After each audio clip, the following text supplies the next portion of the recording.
കരുണയുള്ളവർ ഭാഗ്യവാന്മാർ, അവർക്ക് കരുണ ലഭിക്കുമെന്ന് വിശുദ്ധ മത്തായിയുടെ സുവിശേഷത്തിൽ രേഖപ്പെടുത്തിയിരിക്കുന്നു. കാരുണ്യത്തിന് 2 മാനങ്ങളുണ്ട്. അത് ഒന്ന് കൊടുക്കുന്നതും സഹായിക്കുന്നതും മറ്റുള്ളവരെ ശുശ്രൂഷിക്കുന്നത് പോലെ മാപ്പ് നൽകുന്നതിലും മനസ്സിലാക്കുന്നതിലും കൂടി അടങ്ങിയിരിക്കുന്നു. ഒരു സുവർണ നിയമത്തിൽ വിശുദ്ധ മത്തായി അത് സംഗ്രഹിച്ചിരിക്കുന്നു. മറ്റുള്ളവർ നിങ്ങൾക്ക് ചെയ്തു തരണമെന്ന് നിങ്ങൾ ആഗ്രഹിക്കുന്നതെല്ലാം നിങ്ങൾ അവർക്ക് ചെയ്യുവിൻ എന്ന് രേഖപ്പെടുത്തിയിരിക്കുന്നു.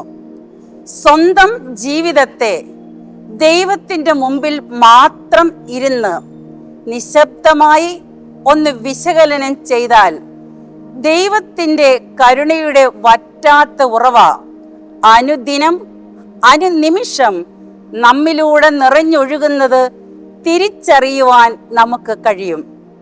ഈ അനുഭവം മറന്നു പോകുമ്പോഴാണ് അവരിനോട് നിഷ്കരുണയോടെ നാം പ്രവർത്തിക്കുന്നത്. നാം അനുഭവിക്കുന്ന കരുണ അവരിന് അനുഭവവേദ്യമാക്കി വിളമ്പുമ്പോഴാണ് നാം അനുഗ്രഹീതരായി തീരുക. നമുക്കുള്ളതെല്ലാം ദൈവത്തിൻ്റെ ദാനങ്ങളാണെന്നും അത് പങ്കുവയ്ക്കുവാനുള്ളതാണെന്നും മനസ്സിലാക്കണം.